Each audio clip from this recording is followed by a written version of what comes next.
Hey guys, welcome back to Shiloh Space. Yeah. And you're watching Disney Channel. Just kidding. So in this video, I'm going to be doing yet another story time. And this one's going to be kind of like a spooky story time, even though it's Christmas.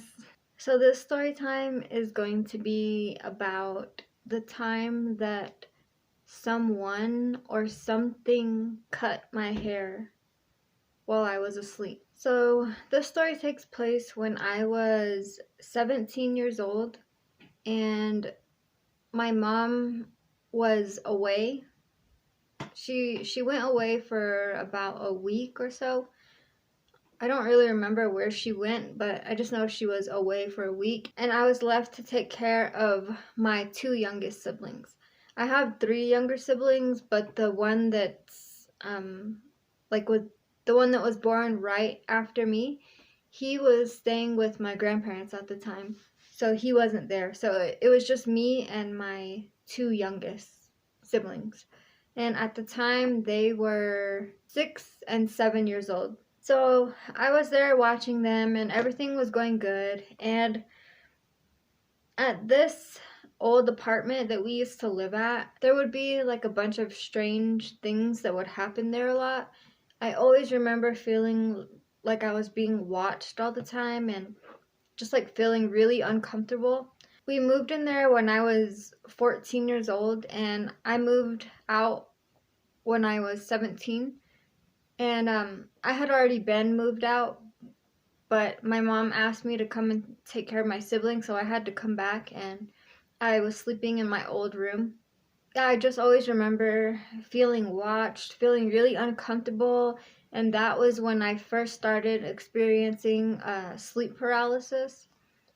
And if you don't know what sleep paralysis is, it's like when you're like awake, but it's like you can't move and you can't speak and you're trying your hardest to move and to scream and yell for help, but it's like you're unable to move and you're unable to speak, but it's like sometimes you can still see what's going on around you. I don't know, it's like really strange, but one of the creepiest things that happened there was and it was during the same time too. They're in the same week that I was there watching them.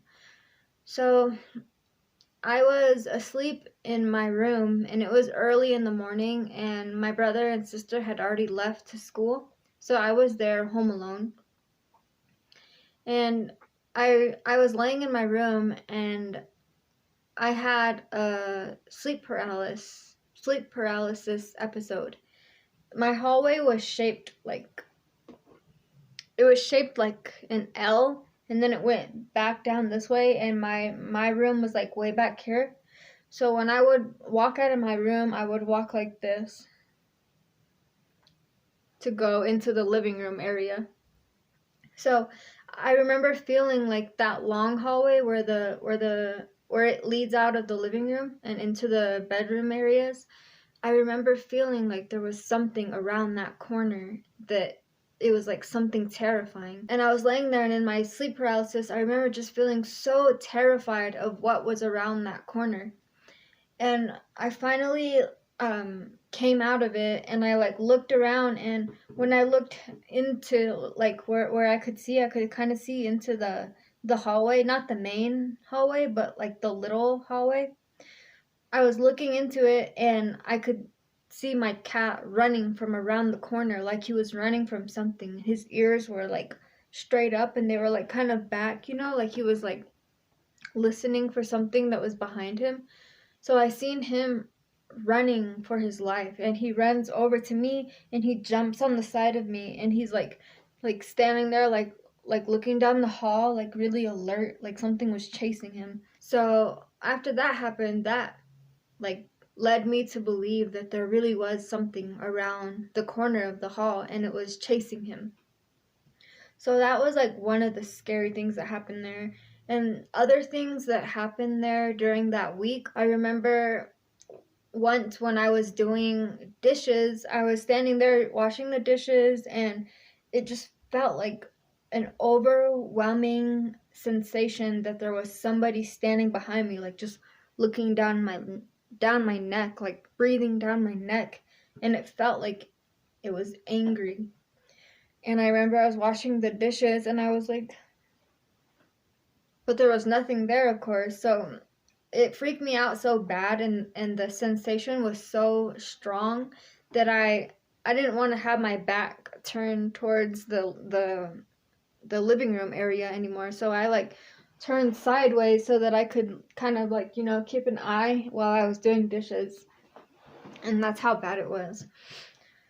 So fast forward, it's coming to the end of the week, like maybe like a Saturday. And I remember I went to sleep that night and everything was fine, everything was normal. And I remember laying there asleep, and I remember I woke up because I felt like something was watching me in my sleep. So I woke up and I'm like looking around the room and there's nothing, and so I'm just like, whatever is there again, because I already knew that something was there, but I just couldn't see it. So I just tried to ignore it and I just went back to sleep. So the next morning I wake up and I get up and I'm about to go to take a shower because I had something to do that day, and I remember I had to hurry up and get ready. So I go into my closet and I pull the little, like it had one of those like a chain, and you pull it and the light comes on. So I had one of those and I go into my closet, I pull the light, and there's a pile of hair in my closet, like a literal pile of hair in my closet. And there's a pair of scissors sitting right next to it. So I see that and I'm like, what the heck?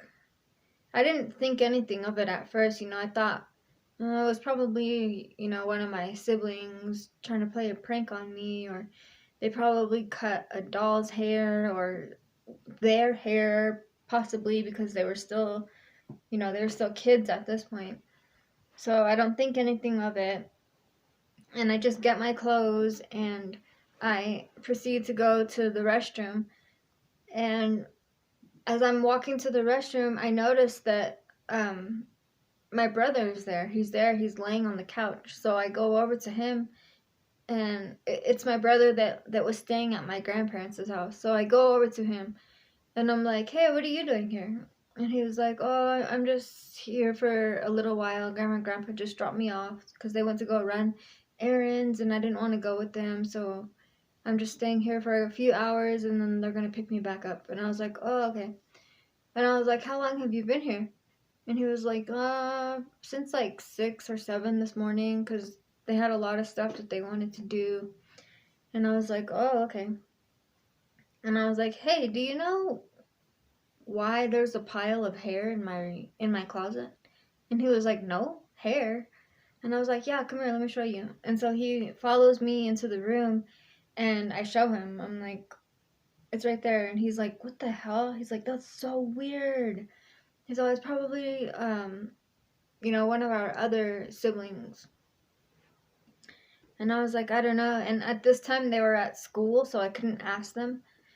And I was just like, we were just like really like freaking out about it. And he was like, is your hair cut? Did you check your hair? And I was like, yeah. I was like, it doesn't look like there's any hair missing or anything. And he was like, that's fucking weird. And at this time, my brother was really, really into like paranormal type of stuff, So he was like really like invested in it. And I'm just like, whatever. At this time, I wasn't into it. Like, I really didn't like watching scary movies by myself. And, that stuff like that really scared me. So I just like tried to not really think about it too much, because deep down it was really freaking me out. I mean, imagine you just wake up and go into your closet and there's like a pile of hair in your closet. It wasn't just like long strands of hair either. It was like they had cut a long piece and then cut it into more pieces, and it formed a big pile. So I go and I take a shower and all that, and When I get out of the shower, the usual thing that I would do back then was that I would grab all my hair and I would like put it into a bun. So that's what I did. And I'm getting ready. I'm like putting my makeup on and doing the rest of my routine and everything. And as I'm standing there, I noticed that there's like a piece of hair up on top of my head that's like starting to stick up as my hair is starting to dry. You know how like when your hair dries, it's like all your baby hairs start to stick up? So there was hair in the middle of my head that should be, really long because I had really, really long hair at this time. And all my hair was like the same length, like it wasn't in layers or anything, and I didn't have bangs or anything. So it was a chunk of hair like up here in the middle that should have been really long that was like sticking up. It was like sticking up like this. Just like really random, like this, like really random and out of place. And so I noticed it and I'm like, oh my gosh. And so that's when I realized like that hair in the closet was my hair. That really freaked me out. And so I ran out of the restroom and I'm like, Caleb. That's my brother's name. And I was like, Caleb, it was my hair. And he runs over to me and he's like, what happened? And I'm like, it was my hair that was cut, look. And he was like, oh my gosh, what the heck? He's like, you didn't feel it? And I was like, no. He's like, when do you think it happened? And I was like, it had to have happened in my sleep because before I went to sleep, there was no hair there. And it wasn't like this yesterday. And when I woke up, the pile of hair was there. And he was like, we were just like both freaking out about it, like wondering like how, what, where, when. And I know that my little sister, she didn't own any like Barbies or anything like that. So I knew that they couldn't have had done it from like a Barbie or anything like that. So my brother ends up getting picked up, and I'm just like anxiously waiting for my two youngest siblings to come home from school so that I can ask them about it. So they come home from school and I'm like, you guys come here. And so they come into the room and they're like, what? And I'm like, do you know anything about this? And I show it to them and they're just both like, no. And I'm like really looking at them like trying to see like, you better not be lying to me. And they were just like both really confused about it. And I knew when they were lying, and I could tell by looking into their eyes that they were genuinely confused about what I was showing them. And so I told them, like, I woke up and this was here. And they were like, oh, that's weird. They were only 6 and 7 at the time. So, and I didn't really want to like go into details and tell them that it was my hair and all that because I didn't want to scare them. So I just left it. And then my mom comes back that Monday and I'm like so happy and relieved that I get to go home and I don't have to be messed with by whatever is in there. In the Navajo culture, we really believe in like witchcraft and stuff. And there's something called a skinwalker in my culture. And a skinwalker is a shapeshifter. It's, well, as the story goes, it's somebody who had to have had killed someone close to them that they really truly loved, whether if it be a family member or a significant other or something, in order for them to get the ability to become a shapeshifter. That's like one of the tasks that they have to complete to become a shapeshifter. So after they do that and whatever else they have to do, they are able to shapeshift. And when they shapeshift, they are able to turn themselves into like dogs, wolves, coyotes, and whatever. And actually, Lil Duval, if you guys know who that is, Lil Duval, he came down here into my city, and someone was actually telling him about skinwalkers and all that. And I think the clip of it is on YouTube. So just search Lil Duval skinwalker and it will pop up. And somebody's telling him about it, and he's just like freaking out. And he's like, I want to get out of here. That was, what I thought that it was. I was trying to think, like, because skinwalkers, they like can put like hexes on you and stuff like that, and like as the tale goes, they will cut your hair and take pieces of it with them so that they can like say things against you, or they'll like cut your hair while they're speaking bad things against you. So that, that is what I thought that it was, because I mean, a lot of people have said that they've seen skinwalkers, and even members of my own family have said that that they have seen skinwalkers, and but at the end of the day, now that I'm older, I choose not to believe any of that. I believe in God, and I know that He's my protector and that I'm safe. So that's that.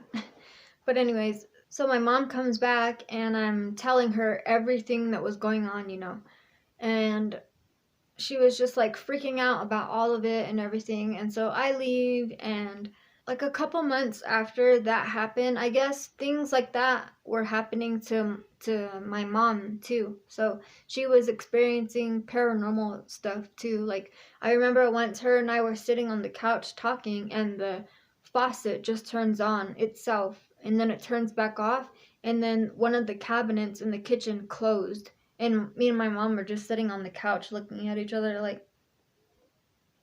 And I go into the kitchen and I'm like looking around, and I'm like, there's nothing. And she's like, what? And that was just like one of the many experiences that I remember happening between us two. So a couple months later, she hires what is called a medicine man in my culture, and it's kind of like a psychic medium, I guess. So he comes over and he, does what he does, and he like walks around the house and lights cedar and all of that stuff, and he's trying to get to the bottom of what's going on there. And he came to the conclusion that there was a spirit of a man and a little boy there, and that the man was very, very angry. He was just like, something bad happened to him, and that he was just so mad and so angry and frustrated, and he wanted to take it out on everybody. And the little boy was a scared little boy. And the man stayed in the kitchen area. That's what he said. The man stayed in the kitchen dining area, and the little boy stayed in the hallway, the main hallway. So all the times that I would feel like I was being watched when I was doing dishes, and I would feel really like scared and like scared to turn around, it was the man. And I guess the time when I had my sleep paralysis and I woke up and my cat was running down the hallway being chased from something, I believe that to be the little boy that was chasing my kitten, like it was, like trying to play with my kitten. So it was just crazy to know that there was like an explanation for all of these things that were just happening to all of us. And he also said that it was a skinwalker that did cut my hair, which, I already figured. But my grandparents, they told me, you need to not believe in stuff like that. If you believe in it, it gives it power to happen. And so I made up my mind that I wasn't going to believe in it. I wasn't going to, I didn't want to talk about it except for to do the story time. But I was going to do the story time out in my vehicle, and I did go out there to go do it out there, but the lighting was just horrible, and it was like washing me out because it snowed here for like the past 2 days. So the ground is covered in snow, and I think it's like reflecting, and it was washing me out, so I couldn't do it in there. But I just decided, like, you know what, I'm not afraid of it. I can always say a prayer, have my grandparents pray for me and everything if anything happens, and you know, I rebuke any negativity or anything that might come from telling the story, you know. But yeah, that was the time that my hair got cut while I was asleep. I have other scary story times that I can tell you guys if you guys want me to. So if you guys want to hear about those, just let me know. And if you guys have any like requests on videos that you want me to do, just let me know in the comments. And also, I'm trying to talk Misha into us doing a YouTube couples channel, and you know, like doing pranks on each other and vlogs or whatever on that channel. So I'll let you guys know if we do decide to go ahead and make that channel and everything. But anyways, that's all for this story time, and I hope that you guys are all having a great day, a great week, and I'll see you guys next time. Bye.